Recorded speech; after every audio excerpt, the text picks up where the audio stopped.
want to turn to the war between Israel and Hamas in Gaza. What is your view of this war?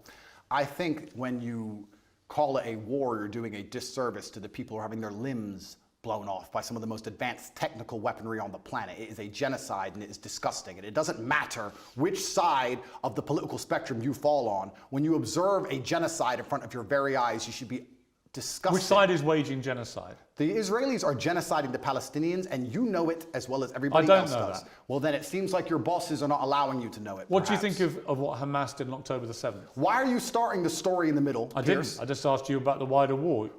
I'm now asking you specifically about Hamas. I cannot professionally answer that question without talking about the context that led up to October 7th. Well, nothing, to my mind, justifies what happened on October the 7th. Nothing justifies what happened before October the 7th, Beirs. This is the exact point. So you're talking to a man, I don't know what answer you expect from me, because let's forget the fact that I'm a Muslim. You're talking to a man who is fighting oppression to the best of his ability because he believes that the people in charge of the world are enslaving us all, to the point where I detriment my own life. I end up in a jail cell because I'm speaking against oppression. Then you're asking me what I would do if my family was blown to pieces. You're not in a jail. Hang on. You're asking me what I would do if another government came along and blew my family to pieces? You weren't put in a jail cell because of any oppression. Absolutely I was. No, you weren't. Of course you I were was. put in jail cell because you've been accused of serious sexual crimes. I would not have been accused if I was not monumentally successful in speaking the truth. Let me ask you again. It's a simple question. Some people can answer it straight away, including pro-Palestinians people I've had on my program. Many are very quick to say absolutely. Do you believe Hamas are a terror organization? And that's a very interesting question, but I think you're peddling asininities. Well, just answer the question. Can somebody do me a favor? Google asininities and find out if it's a word. I know what it means. If it's not, make sure it's added to Webster on Top G's orders. Okay. Just, are they a terror group? You're peddling asininities because I'll tell you why, Beirs. Let me answer the question. No, I'm not. Of course you are. It's a simple question. That's like me asking... I'll tell you why I asked. Because the UK, where you were born, prescribes Hamas as a terror organization. They also prescribe me as dangerous to children in schools. Let me explain something to you, Beirs. You're not prescribed as that. If I were to sit here and say, is stealing wrong? And you'd say yes, and I go, but what if the person stealing is trying to feed their family, and if they don't, their family are going to die? Is it still wrong? You're trying to take a very nuanced and complicated argument and reduce it down to one sentence, which is failure. You're trying to equate stealing with a mob of terrorists breaking over a border, going to peaceful... Is that what Israel did? Wait a minute. A mob of terrorists breaking over a border and killing people. Is that what Israel did? Going through a border on October the 7th. Oh, October the 7th. Massacring young people at a festival, massacring families in their homes in a kibbutz, setting fire to them, cutting their heads off, killing babies. Oh, killing 40 babies, that was true. Well, fine. Were the babies vaccinated? Why are you being flippant? I'm not being flippant. The point I am making... I don't find that funny. No, but the point I am making is that the media lies, firstly. Secondly... I can ask you about different things at the same time, right? Sure. So I'm asking you, first of all, specifically, what is your reaction to what happened on October the 7th? Sure. I'll answer the question professionally. I do not condone the loss of human life on either side. I think anybody doing anything which directly damages civilians is disgusting and abhorrent. However, I would be an amateur if I could not sit and pretend I do not understand the motivations behind either side. This is not even me taking a side. I understand why Israel is doing what it's doing. I understand why Palestine is doing what it's doing. However, I still call the Israeli actions absolutely abhorrent and genocidal. Okay, we're going to come to Israel's actions, I promise you. We will ask that question specifically. But in terms of what Hamas did on October the 7th, do you accept that was an act of terrorism? It's an interesting question because once again... It's not really. It is. It's a very straightforward question. Because you're the person who would have called Nelson Mandela a terrorist while he was still in jail. And one person's terrorist is another person's freedom fighter. I wouldn't have called him that. For me to answer the question... Yes, you would have. For me to answer the question, I have to be very professional, Beirs. For me to sit on the outside in Romania with no personal involvement in Israel-Palestine, it's easy for me to say, yes, it was an act of terror. However, if I was in Gaza, if I was in an open-air prison, if my family had been annihilated by bombs from the sky, if everybody I knew had suffered the loss of a loved one, if I had no chance of any kind of freedom or democracy or standard of life, would I believe it was an act of terror, or would I believe it's an act of resistance against oppression? You have to be very careful how you answer these questions. So what do you think? I think I understand what happens when you take people and put them in such an inhumane condition. For anybody to sit and say that you're going to take people and put them in absolutely inhumane conditions and give them no standard of life, and they're not allowed to ever fight back, or they are terrorists. But I can agree with you. Anyone who does that is an amateur. I can agree with you that the plight of the Palestinians for many decades has been absolutely shameful. So what did we think was going to happen, Piers? No, nothing justifies what happened on October the 7th. So what are they supposed to do? Nothing. So what are they supposed to do? That was an act of medieval barbaric terrorism. Nothing justifies it. Did they suffer acts of medieval? Did they suffer acts of medieval Did they suffer acts of medieval barbaric terrorism before that date? Yes. And it's unfortunately an eye for an eye in this world. Tell me, I'm not condoning. I'm being a professional and answering to you why it happened. Give me one example of where Israel, without any provocation, went into... a specific question. Went into Gaza and massacred 1,500 innocent people, cutting their heads off, taping and boasting about what they'd done back to their families in Israel, kidnapping Holocaust survivors, bringing them, they wouldn't have, of course, done that in their case, but kidnapping old grandmothers and bringing them back to Israel, kidnapping babies, kidnapping children. When has Israel actually gone in and done something of the scale of October the 7th? There's literally endless examples of that. Give me one. In 2014, they were bombing civilians. You know what, Piers, let me tell you something. I'm not talking about, well, they were categorized as retaliation for rocket strikes, and there's an arguable point. As there is, for example, I'm vehemently against the expansion of the settlements on the West Bank. I think there are legitimate questions about the proportionality of Israel's response here. But in terms of what Hamas perpetrated on October the 7th, there is no instance of Israel doing that to the people of Gaza. And you have to accept that. If you don't accept that, you're either deluded or you're deliberately not wanting to say the obvious, which is that was an act of terrorism, because you're concerned about upsetting people in Palestine. Is that the case? Let me go back to my first point when I said you're peddling asininities. The reason I said that is because to look at a situation, no matter how heinous, and to ignore all of the context and pretend that you do not understand why said situation happened Nothing justifies terrorism on that scale. Nothing. Is asinine. No, it's not. Because it's not about justification. Let me tell you why. Piers, it's not about justification. Let me tell you, it's about understanding the realities of the world. Let me tell you the reality of the world. Hamas came to power in 2005. Hamas's initial founding charter made it clear that they are for the eradication of Israel. And on October the 7th, they proved what that means is they will kill every Jew they can get their hands on. They are an existential threat to people in Israel and to Jewish people. And that is, I'm afraid, the purest personification of a terror group. I also think by doing what they did, as they have done since 2005, they weren't representing innocent Palestinian people in Gaza. Who are suffering now. They knew, yes, but Hamas knew when they did what they did that Israel would respond the way they did and that thousands of innocent Palestinians would get killed. They knew that, and they still did it. So my question for you is, why can't you, which is my position on this, is very straightforward. What Hamas did was an act of terror, an absolutely despicable act of terror, and should be called exactly what it is. And they are now demonstrably a terrorist group. That is why they were rightly prescribed that by the UK and America and other countries. And to try and pretend they're not makes you sound like Jeremy Corbyn. And I can't think of a worse insult to throw at you, right? So I don't think me and Corbyn agree on that. But I also think there are legitimate questions to come about the way Israel's responded. We can come to that. But I just want to ask you one more time. Is what Hamas did on October the 7th an act of terrorism?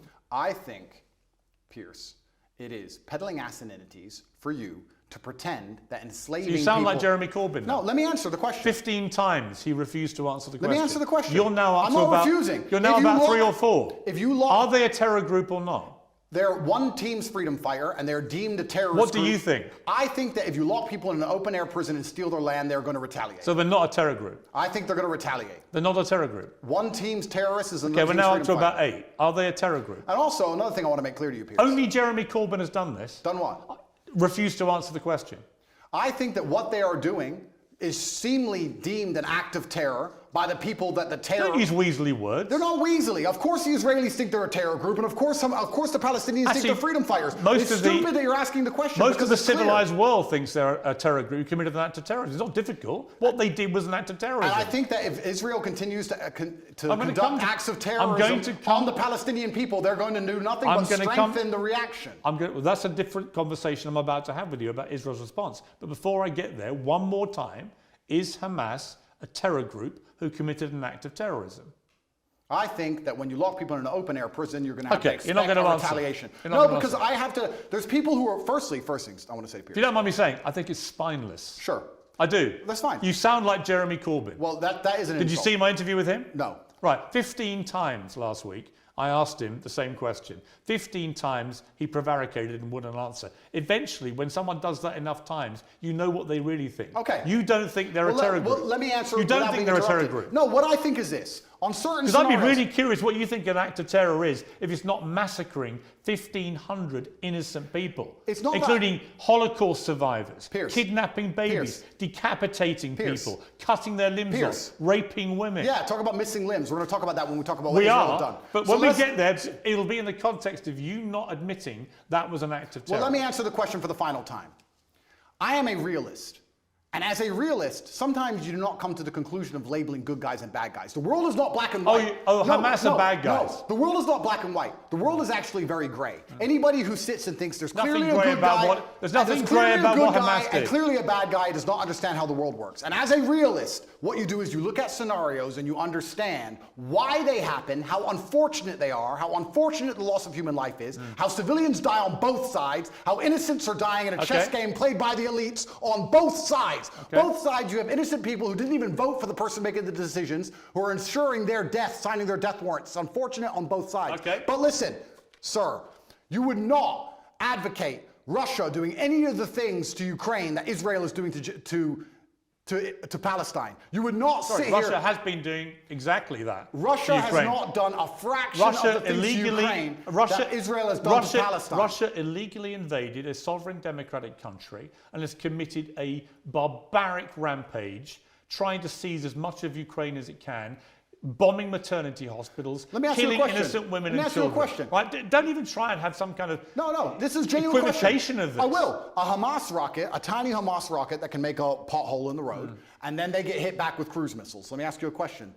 Ukraine sent a drone and it hit the Kremlin. A drone attack. It did nothing. It damaged some shingles. If Russia decided to then respond with a missile attack on a hospital and annihilate 800 people, it has been. Do you think that would be allowed? Exactly what it has been. Would you advocate for that? Have you seen? Would you support that? Have you seen the state of Mariupol, which they leveled to the ground? The Ukrainians did level it. You're correct. No, the Russians. 2014.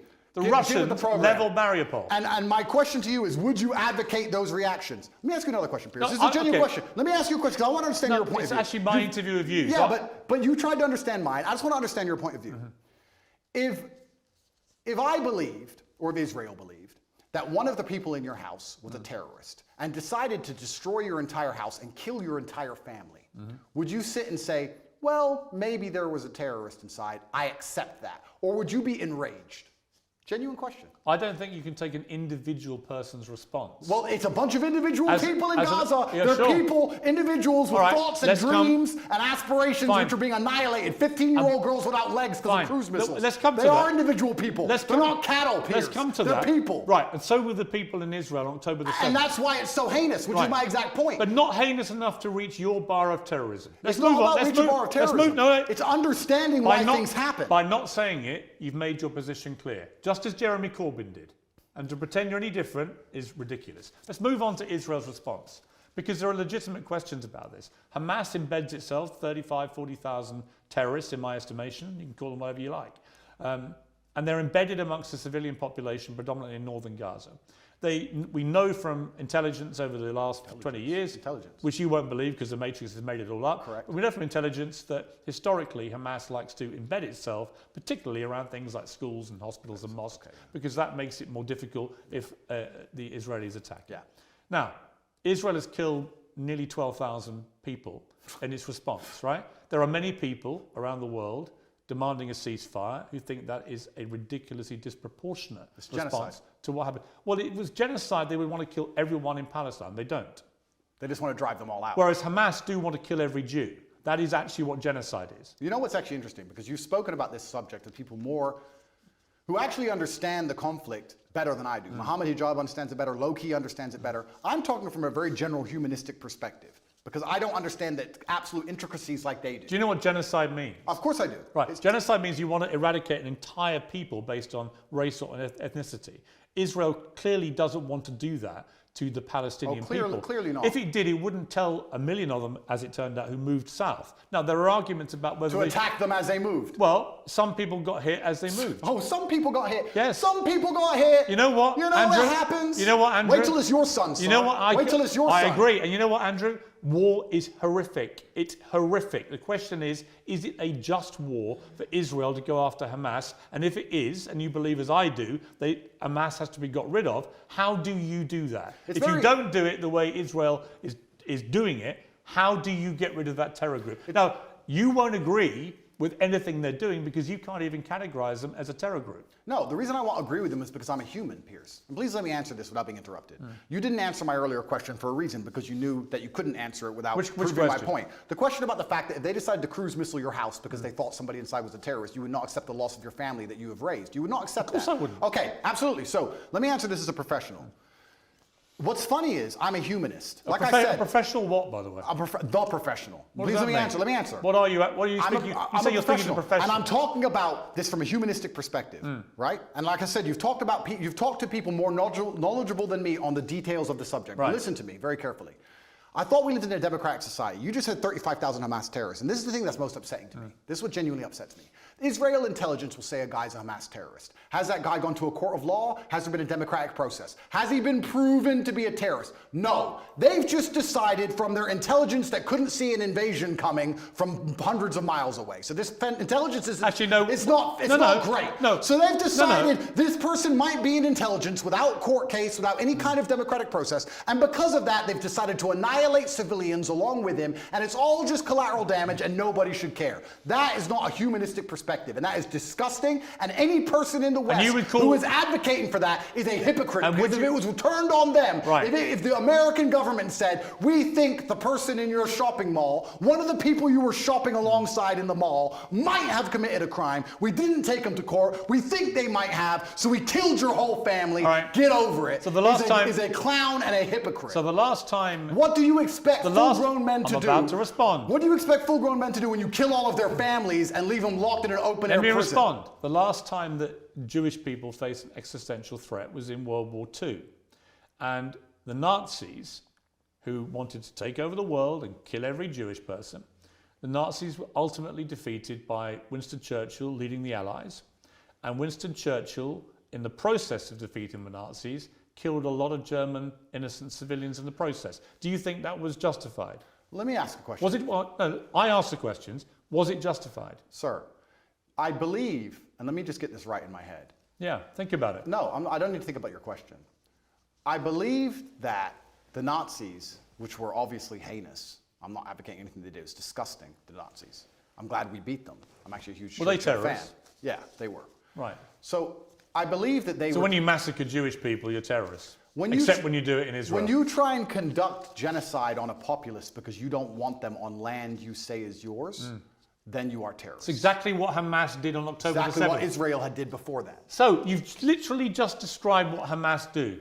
You just described what Israel do. They're trying to genocide the Palestinians as we speak. And this is the exact point. So Israel... No, but to sit here... Hang on, so you think Israel are terrorists? I think that what they're doing now is disproportionate and genocidal. Is it terrorism? It's genocidal, so I guess that makes it terrorism. It's genocidal. So they're terrorists for responding to an act of terror, but the people who committed the act of terror are not terrorists. The way in which they're responding... You see the problem in that argument? No. Really? Pierce, what they are doing now... Slaughtering 1,500 people in the way they did it is not an act of terror by terrorists, but a response from the people who are on the receiving end, rather like the response of the Allies in World War II to what the Nazis did. That apparently is the only act of terrorism. Didn't you say 12,000 people the Israelis have killed thus far? Yes. I saw a video of a 15-year-old girl with no legs begging to die. Yeah. She was begging to die saying, I have no future because my parents are gone or my legs are gone. It's horrific. I have no future. No, but you say that, right? You talk about numbers and statistics and you say a few people got caught. You don't think of Gazans and you don't think of as Muslims and Palestinians as individual people. Oh, yes, I do. No, you don't. Because if you did, you would not be happy with what's happening. Don't you dare say that about me. Well, okay, then don't group them together in numbers. No, they're not numbers, they're I've spoken people. for many years about the plight of the Palestinian people. I think it's outrageous that Israel has any control over their ability to function with water, with fuel, with other energy, and so on, and food, and so on. That's interesting. It so is wrong. If you were in Gaza as a Gazan male of masculine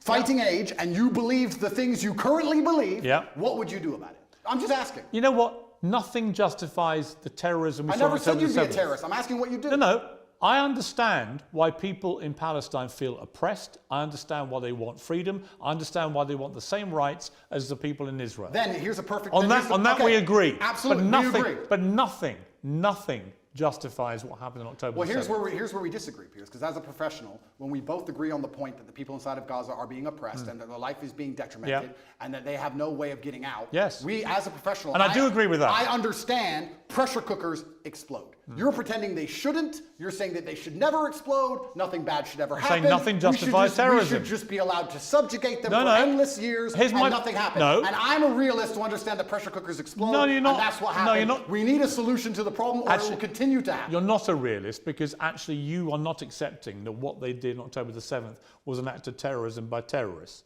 You won't accept that. You think actually they're freedom fighters doing some kind of resistance. And I say that is ridiculous and shameful. That's the difference between us. I understand that pressure cookers explode, Piers. Right. So you think it's perfectly reasonable what happened there? I don't think it's reasonable. I think it's a shame. Natural consequence. I think it's a shame. A shame. That's it. I think it's a shame that we're living in the world now where people are reduced to basically suicide to try and fight for freedom for their families if they have one left, because they all committed suicide. Those men who did that. Well, the Because Hamas- they didn't have a chance of survival. I think when you Well, that's because they believe that they're martyring themselves and going to a better when life. you oppress people to the point where their family's dead and they have nothing to live for. And I think that's a shame. So do you support Islamic fundamentalism? Absolutely not. Do you support an Islamist ideology? Absolutely not. Right. What I support. So why do you support Hamas? I support justice in Do the you support universe. Hamas? I support justice in the universe. Do you Piers. support Hamas? No. You don't? Well, I don't know the ins and outs of Hamas's creed. I have to be very honest. Well, you know what they did on October the 7th. Do you support them? I understand why that happened, and I'm Right. saying it's a shame. But you won't denounce them. I say it's a shame. Will you condemn them? I can't sit here and condemn the obvious Wow. outcome of Wow. consequence. Really? How can I You condemn? can't condemn Hamas for what they did. Well, we know what's going to happen, and we need a solution. You're here. very quick to condemn Israel's response, but you won't condemn the terror attack which prompted it. No, I'll tell you why. Even though Hamas knew by doing what they were doing, that would be the response. Do you think they knew that?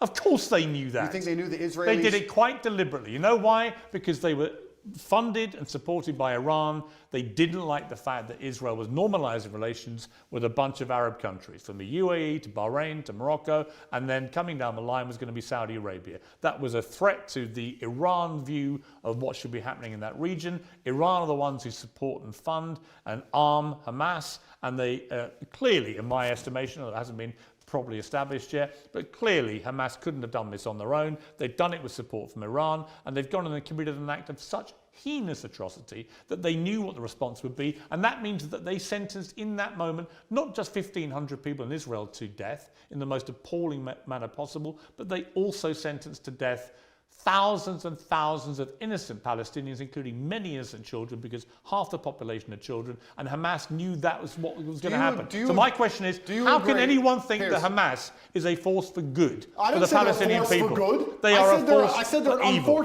No, I didn't say they're a force for good. I said it's a pressure cooker and it's a shame. But you won't even condemn them. Let me ask the question. Do you think if we gave the Palestinian people basic human rights, that Hamas would find it more difficult to recruit new soldiers?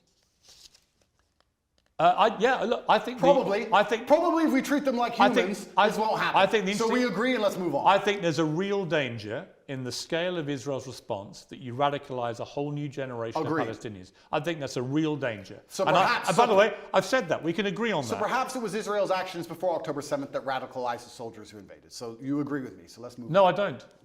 No, nothing justifies what they did. Let me ask you about the reaction that you've had from certain people who I think at one stage you had a good relationship with. Sure. One is Jordan Peterson, and the other one Ben Shapiro. Let's talk about Jordan first. Sure. You've had a bit of a to and fro with him, but what is your view of him? I think Jordan and I actually agree on many issues. I think the enemy of my enemy is my friend. I think we have a lot more in common than we have that we disagree on. We have different views of the world on certain things. I think we approach him from different places. He's far more in his mind, whereas I live in more in a physical realm than he does.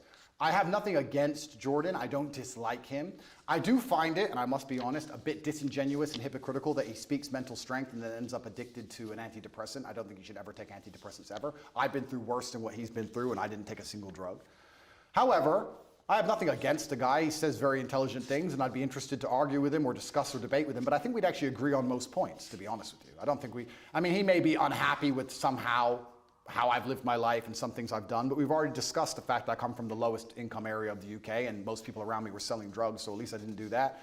So I'm not going to allow somebody who's a professor in a university who's had an easy life come along and tell me how people from the streets should survive. You have to find a way out. Let's get rich or die trying. But I have nothing against the guy. I just think that he's been a bit hypocritical. And then, truthfully, the only time I've been genuinely a bit appalled by any of his actions was the tweet he made on Israel-Palestine when he said, give them hell. I know that's an easy thing to say, and it's an expression that people use, and they throw it around flippantly.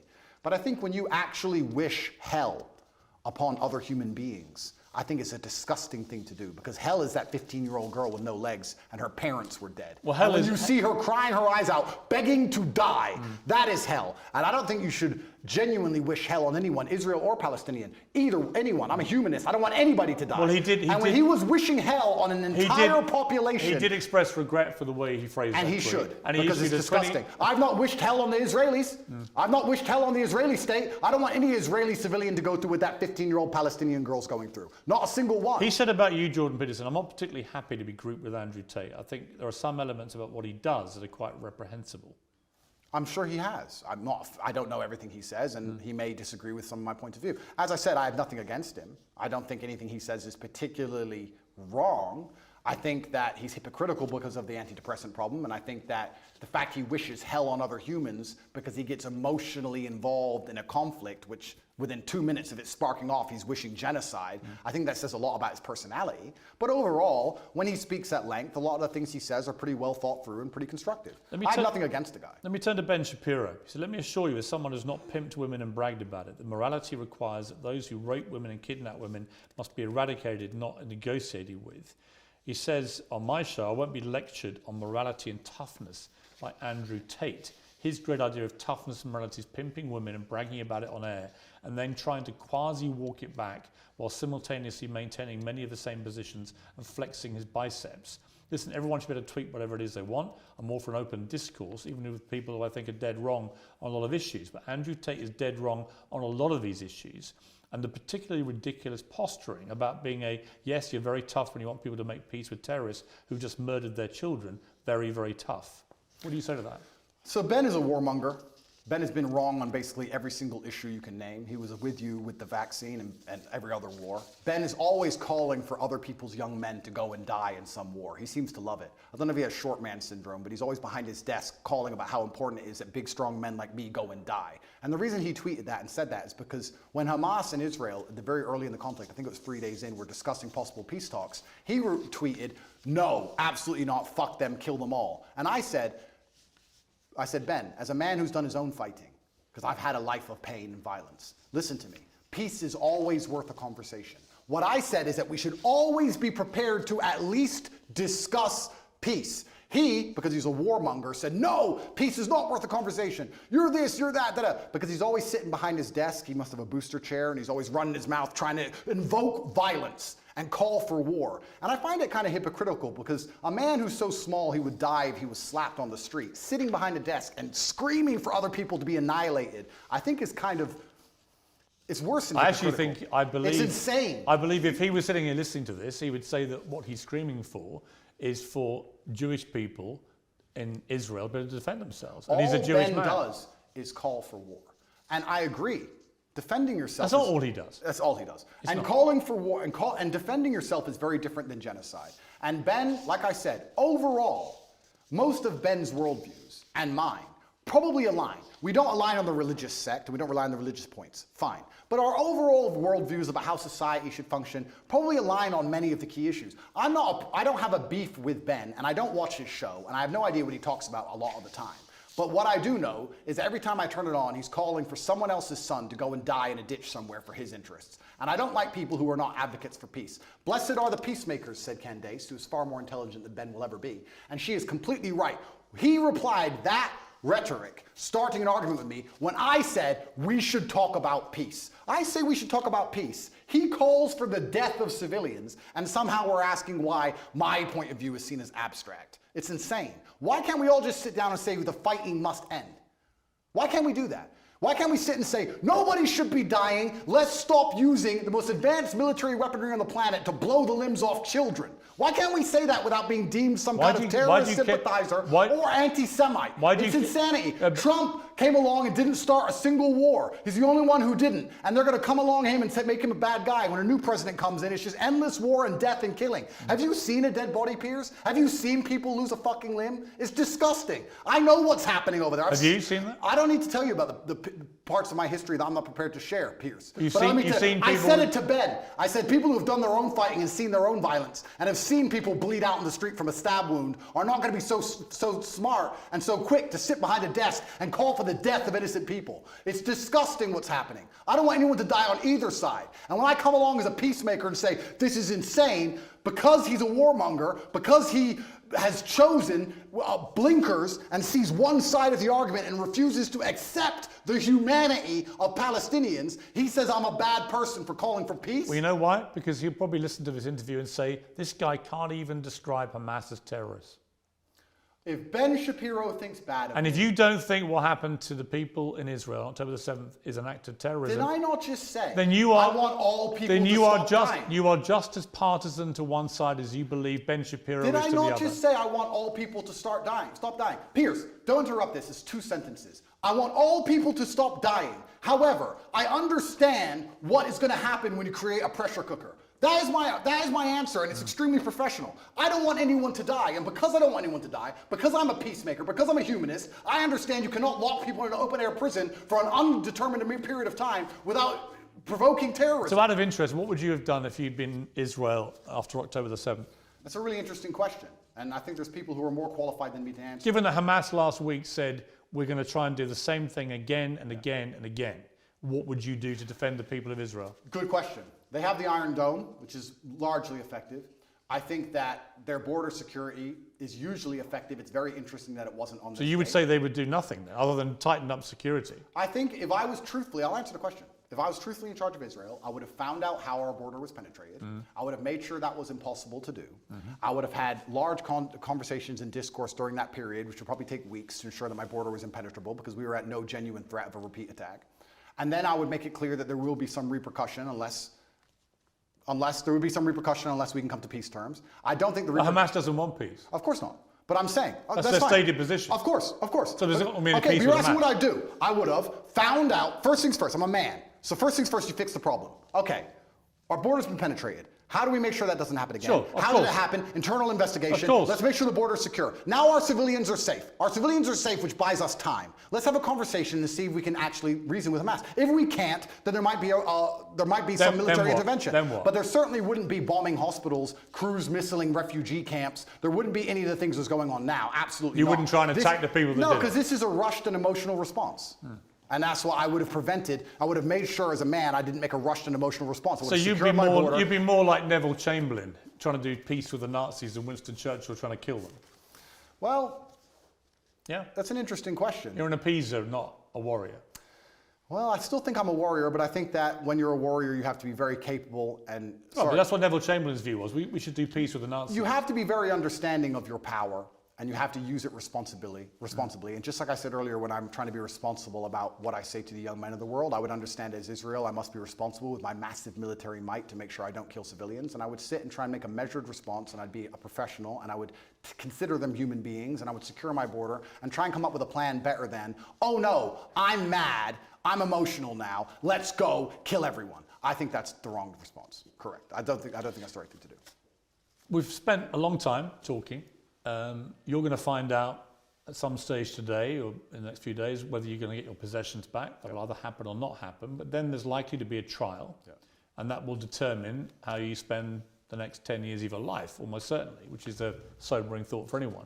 When you look back on the whole arc of the last few years, you know, you've expressed some regret because of your turning to Islam, your change in your philosophy from a religious perspective. You've acknowledged that some of the stuff you used to do was immoral. Do you look at the journey you've gone on here and think that in a way, notwithstanding the matrix and everything else, that maybe you yourself could have done things differently to avoid being in this position? Absolutely. I'm a man and I take absolute self-accountability. You have to, as a man, your superpower is looking in the mirror and understanding everything that happens to you, both good and bad, to a degree is your fault. It could have all been influenced. I could have avoided all of this. I could have avoided the Matrix attacks, or sorry, I could have avoided jail cell, if you don't let me use that term. I could have avoided all the negative press. I could have chosen to work in Starbucks and just stayed a nobody. I made choices that put me in this position. I take responsibility for them. I said things on the internet in a satirical way on videos that got 110 views when YouTube was brand new that I did not expect to become the most viral videos in the world because I didn't expect to become the most famous and known person on the planet. That's all true. I'm not saying I have no part to play in any of this. However, I can still say that I'm completely innocent. I can still say that it is only my fame and notoriety that has inspired the prosecution service to try and even put me in jail in the first place. I can still say that there's some unfair policing in the world depending on your political views. I can still say all of those things while accepting absolute responsibility for the situation I am in. Andrew Tate, thank you very much. Thank you, sir.